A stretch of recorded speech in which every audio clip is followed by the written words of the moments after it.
Varicose వ్యాధితో బాధపడుతున్నారంట. తక్కువ ఖర్చుతో ట్రీట్మెంట్ కావాలి అనుకుంటే ఎవిస్ హాస్పిటల్ని సంప్రదించండి. నమస్తే, welcome back to Suman TV. ప్రస్తుతం మనతో పాటు ఉన్నారు ఫ్యామిలీ కౌన్సిలర్ రజనీ రమ్మ గారు.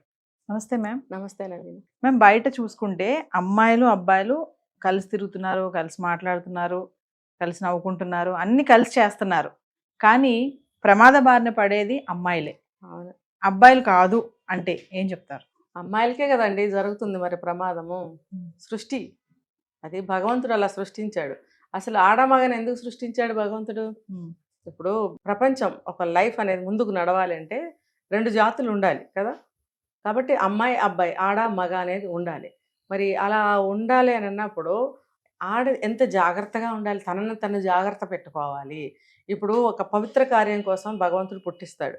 నువ్వు నీకు నువ్వు పాడైపోతే పరిస్థితి ఏంటి? నీ జీవితానికి నువ్వు ఉపయోగపడకపోతే పరిస్థితి ఏంటి? కాబట్టి సృష్టి, నేను చాలాసార్లు చెప్పాను, సృష్టి రీత్యా ఆడవాళ్ళు ఆడవాళ్లే, మగవాళ్ళు మగవాళ్లే. వాళ్ళకి భౌతికంగా అంటే ఫిజికల్ పొటెన్షియల్ చాలా ఎక్కువగా ఉంటుంది. వాళ్ళకి ఆడవాళ్ళు ఏంటి ఇట్లాంటి కింద పడిపోతారు. అంటే అందరు పడకపోవచ్చు, సాధారణంగా చెప్పుకున్నాము. అలా అంటే మేము స్ట్రాంగ్ గా లేమంటున్నారా అని కామెంట్ వస్తుంది మేడం. అయితే ఒకటి చెప్పుకోవాలి, మెంటల్ గా ఆడవాళ్లే స్ట్రాంగ్. ఇది ఓకే, దేవుడు ఇలా పెట్టాడు.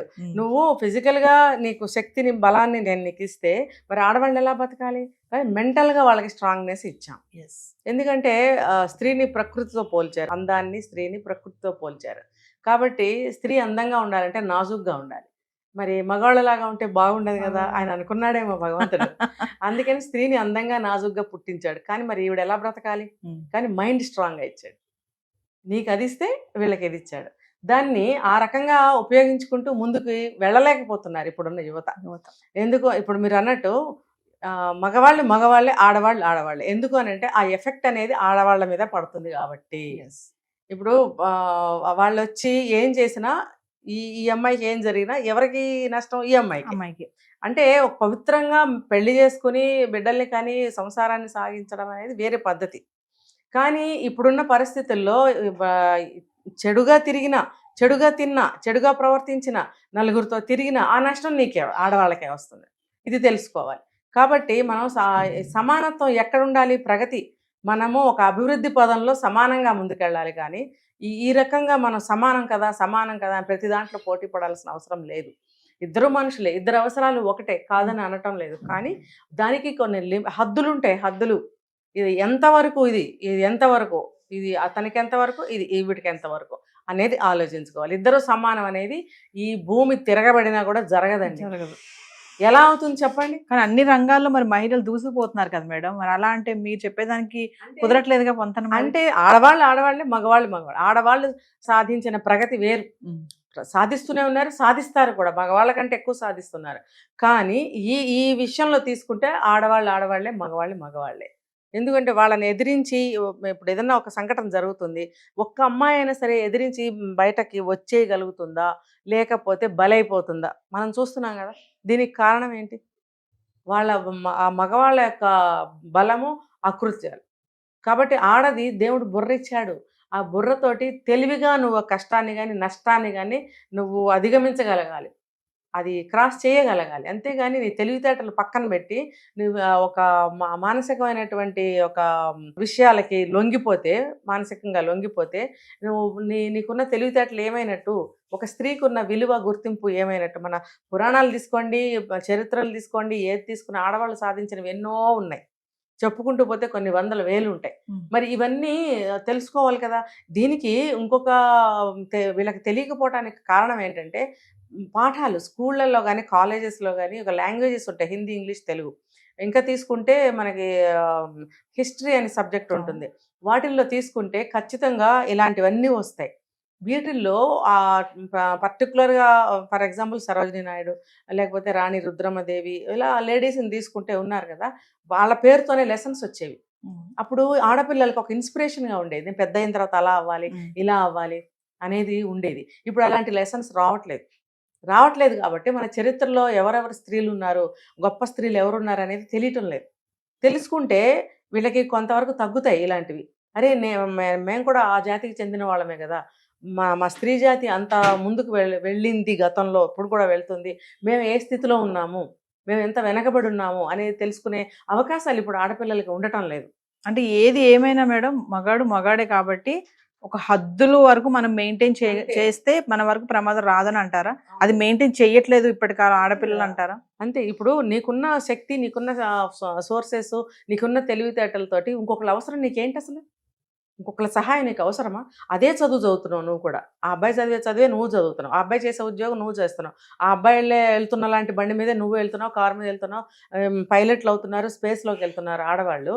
అది నీ తెలివితేటలు ఉన్న వాళ్ళందరూ అలా వెళ్ళారు. మన ప్రతి స్త్రీకి ఉంటాయి తెలివితేటలు. మనకున్నంతలోనే, మనకున్న తెలివితేటల్లోనే మనం ఎందుకు మన కాళ్ళ మీద మనం నిలబడి మన తెలివితేటలతో మనం ఎందుకు ముందుకు వెళ్ళలేకపోతున్నాము? ప్రతి దానికి కూడా అంటే ఫిజికల్గా కానీ, లేకపోతే ఏదన్నా ఒక అవసరానికి కానీ, ఒక సహాయానికి కానీ, ప్రతిదానికి కూడా మనం వాళ్ళని డిపెండ్ అవ్వటము, వాళ్ళు చెప్పే మాటలకి లొంగటము. ఇంకొకటి, వాళ్ళు చెప్పే మాటలకి లొంగటం అనే దాన్ని నేను టెంపరీగా వెనక్కి తీసుకుంటున్నాను. ఎందుకంటే మనం కూడా, ఆడవాళ్ళు కూడా టెంప్ట్ అయ్యి వెళ్తున్నారా లేదా? అవును. అప్పుడు కంప్లీట్గా అబ్బాయిలను కావాల్సిన లేదు. మీరు అడిగారు అరిటాకైనా, ముళ్ళైనా, ఏదైనా Yes. ఆకుకే నష్టం అని. నష్టం. ఇక్కడ ఇది వర్తిస్తుందా లేదా? అవును. అలాంటప్పుడు ఆడపిల్లలు ఏం చేయాలి? ఈ విషయాలు చెప్పేవాళ్ళు ఉన్నారా ఇళ్లలో? ఇవి పాఠాలు వచ్చేవి గతంలో. ఎస్. ఆడపిల్ల అరిటాకు లాంటి సంబంధించిన కథలు వచ్చేవి. వచ్చినాయి కాబట్టే మాకు ఈ రోజు దాకా అవన్నీ గుర్తున్నాయి కదా. దానికి తోడు ఇళ్లలో ఆడవాళ్ళు చెప్తుంటారు, జాగ్రత్తమ్మ జాగ్రత్తమ్మ జాగ్రత్తమ్మ అని చెప్తూ ఉండేవారు. ఇవి ఇవి అలాంటి పాఠాలు లేవు, అలా చెప్పేవాళ్ళు ఇళ్లలో లేరు. ఒకవేళ ఉన్న ట్రాష్ పో, నీ దారి నువ్వు వాళ్ళని నోరు మూపించే, అంతే జరుగుతుంది. కానీ ఇది గట్టిగా కూర్చోబెట్టి విలువలు నేర్పించి ఇలాంటివన్నీ తెలియజేసినట్టయితే మనం ఏంటి, మన శక్తి ఏంటి అనేది ఆడపిల్లలు తెలుసుకుంటారు. తెలుసుకోకపోతే నాశనం అవుతున్నారు కదా. అది అది వాళ్ళ జీవితాలకి వాళ్ళు పెట్టుకున్న శాపమే కదా అది. ఎన్నో చూస్తున్నాం కదా మేడం. చివరికి బలయ్యేది ఆడవాళ్ళే. అక్కడ ఆడవాళ్ళకి సమస్యలు వస్తున్నాయి, ఆడవాళ్ళే చచ్చిపోతున్నారు. ఇప్పుడు పక్క అమ్మాయి చచ్చిపోయిందండి. ఇప్పుడు నిన్న ఆ అమ్మాయి చచ్చిపోయింది, మొన్న ఆ అమ్మాయి చచ్చిపోయింది, అటు అలా ఎన్నో చూశారు. నువ్వెందుకు జాగ్రత్త పడ? సరే, నీకు ఇప్పుడు వరకు తెలివితేటలు లేవు, నీకు ఆ లోకజ్ఞానం లేదు, ఇప్పుడు వచ్చిందిగా, ఇప్పుడు నీకు తెలిసింది కదా, నువ్వెందుకు జాగ్రత్తగా ఉండవు? నువ్వు కూడా అదే దారిలో బలహీనంగా వెళ్తావా? బలహీనమైనటువంటి మైండ్ తోటి అలా ఉండకూడదు. మైండ్ ఎప్పుడు స్ట్రాంగ్, పుల్లలాగా ఉన్న మనిషి మైండ్ చాలా స్ట్రాంగ్, ఆలోచింప చేయాలి మైండ్ని. భగవంతుడు ప్రతి మనిషికి బ్రెయిన్ ఇస్తాడు, ఆలోచించమని ఇస్తాడు. అందులో మనకు 3 వంతులు పైన ఖాళీ పెట్టుకుంటాం. ఎంతవరకు ఆలోచిస్తున్నాం, ఎంతవరకు మనం చేస్తున్నాం అనేది తెలుసుకోలేకపోతున్నారు అందరూ. ఉపయోగించాలి, అవసరం ఉన్నంత వరకు మనం బుర్రను ఉపయోగించాలి, మన తెలివితేటలను ఉపయోగించాలి, మన జీవితాన్ని మనం దిద్దుకోవాలని చూడాలి. కానీ అలాగా నాశనం అయిపోవడము, తప్పుదారి పట్టడము, మన జీవితాన్ని మనమే బలి తీసుకోవడము లాంటి విషయాలకి ఇక నుంచైనా ఆడపిల్లలు దూరంగా ఉండాలి. తెలుసుకోవాలి, చిచ్చి మేమేంటి ఒకడి కింద బలైపోయేదేంటి. సరేనండి, మన ఇంటెన్షన్గా జరగలేదు, రోడ్డు మీద వెళ్తుంటే నలుగురు లాక్కెళ్ళి ఏదో చేశారు, దానికి మనం ఆడదాని బలం సరిపోదు. అలాంటి కేసులు కొన్ని మనం ఏమి చేయలేము. కానీ మనకు మనంగా తీసుకోవాల్సిన జాగ్రత్తలు ఏంటి? స్పాంటేనియస్గా ఎలా ఉండాలి? ఖచ్చితంగా స్పాంటేనియస్గా కూడా ఒక్కొక్కసారి ఫెయిల్ అవ్వచ్చు. దానికన్నా ముందు అసలు మన ఆహార్యం ఎలా ఉండాలి, మన వ్యవహారం ఎలా ఉండాలి, మన మాట ఎలా ఉండాలి, మన చూపు ఎలా ఉండాలి, మన నడక ఎలా ఉండాలి, మన డ్రెస్ ఎలా ఉండాలి, ఇవన్నీ ఎలా ఉండాలి అని నిర్ణయించుకోవాలి ప్రతి ఆడపిల్ల కూడా. కొంతమంది అంటున్నారు కదా మేడం, మన డ్రెస్ని బట్టి ఆవిడ కామెంట్ చేస్తున్నాడా అంటే నా డ్రెస్ని మార్చుకోవాలా, నా ఆహార్యాన్ని మార్చుకోవాలా, ఆడెవడో కామెంట్ చేస్తున్నాడు అని కొంతమంది కూడా ఇలా కూడా ఉన్నారు. అమ్మ, నువ్వు ఫారిన్ కంట్రీస్కి వెళ్ళి అలాగే ఉండు, అక్కడ ఎవరు ఇప్పుడు మేడం చెప్పినట్టు అవి ఎవరు అడగరు అక్కడ. నువ్వు ఫారిన్ కంట్రీస్కి వెళ్ళి అలా ఉండు, ఇండియాలో అలా ఉండడానికి కుదరదు. ఎందుకంటే ఇక్కడ ఉన్నది ఫారిన్లో ఉన్న మగాళ్ళు కాదు, వీళ్ళందరూ కూడా ఇండియన్స్ ఒక సాంప్రదాయాన్ని నమ్మి ఒక ఆచారాన్ని పాటిస్తున్న వాళ్ళ మధ్యలోకి ఒక నల్లకాకుల మధ్యన ఒక తెల్లకాకు వచ్చినట్టే చూస్తారు. ఇప్పుడు అన్ని నల్లకాకులే, ఒక తెల్లకాకు వస్తే వింతగా చూస్తామా లేదా? చూస్తాం కదా. కొత్త రకం పక్షి ఏదైనా వస్తే ఎలా చూస్తాం మనం? అదేమైనా కొంచెం భయంకరంగా ఉందంటే దాన్ని తరిమేయడానికి చూస్తాం. ఇది కూడా అంతే, మనకు నడుస్తున్న ఆచార సాంప్రదాయాల మధ్యలోకి కొత్త ఆచారం వస్తే అది జీర్ణించుకోలేరు, యాక్సెప్ట్ చేయలేరు. అది నువ్వెందుకు గ్రహించవు? నువ్వు ఇవాళ ఇష్టం వచ్చిన డ్రెస్ వేసుకున్నాను, నన్ను చూడండి యాక్సెప్ట్ చేయండి అంటే ఎవరు చేయడు. నువ్వు ఎక్కడ వేసుకోవాలో అక్కడికి వెళ్ళిపో. నిజంగానే వాళ్ళు ఎవరు చూడరు. ఒక మనిషి వైపు చూడటం అనేది ఫారిన్ కంట్రీస్లో చాలా తప్పు, ఇంకా కొంచెం ముందుకెళ్తే నేరం కూడా. ఇక్కడ అలా కాదు, చూడకపోతే తప్పు. ఏంటి ఆ పిల్ల అలా వెళ్తుంది, ఎవరి పిల్ల అని వాకప్ తీస్తారు. పాత రోజుల్లో బాగా ఎక్కువగా ఉండేది, ఇప్పుడు కూడా ఉన్నారు, మరి భయపడి చాలామంది చర్యలు తీసుకోలేకపోతున్నారు. ఇలా విచ్చలవిడిగా సమాధానాలు చెప్తే పాడైపోయేది ఎవరండి? జీవితాలు పడేది ఎవరికి, Yes. ఇంకా వాళ్ళకి వాళ్ళు నాశనం అయిపోయేది ఎవరికి జరుగుతుంది ఈ నష్టం అంతా చెప్పండి. వాళ్ళకనేది బుద్ధి తెలుసుకోవాలి. నేను ఇలాగే ఉంటానంటే నువ్వు ఇలా ఉంటే మరి అలాగే చూస్తారు.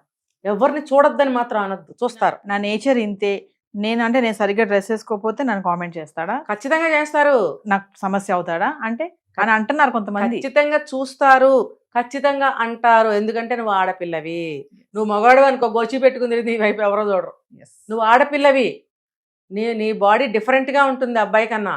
ఖచ్చితంగా తన బాడీ లాగా లేదు కాబట్టి ఖచ్చితంగా నీ వైపు చూసే తీరుతాడు. ఆడవాళ్ళు కూడా చూస్తారు, ఇదేంటి వింతగా ఉంది ఈ అమ్మాయి ఎలా వచ్చిందని. మరి సిగ్గు తెచ్చుకోవాలి కదా, సిగ్గు పడాలి కదా. నా వైపు అందరూ చూస్తున్నారంటే నువ్వు గ్రేట్ ఫీల్ అవుతున్నావా, సిగ్గు ఫీల్ అవుతున్నావా, అవమానం ఫీల్ అవుతున్నావా, తప్పుగా ఫీల్ అవుతున్నావా, ఏం ఫీల్ అవుతున్నావు నువ్వు? ఏది ఫీల్ అయినా సరే మానేసేయి వేసుకోవడం. నువ్వు ఎలా వేసుకోవాలో అలా వేసుకో. ఇప్పుడు సేఫ్టీ కోసం అయితే పంజాబీ డ్రెస్సులు ఉన్నాయి, ఒక మంచి ప్యాంటు షర్ట్ వేసుకోవచ్చు. కానీ నువ్వు ఎలాంటి డ్రెస్సులు వేసుకుంటున్నారు, అలాంటివి వేసుకుని నువ్వు మళ్ళీ ఇలాంటి ప్రశ్నలు సమాజానికి, ఇలాంటివన్నీ చెల్లవు. ఖచ్చితంగా చూస్తారు, నిన్ను అంటారు.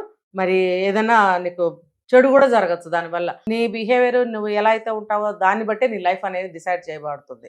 ఎవరిని అనటానికి లేదు ఈ సమాజంలో.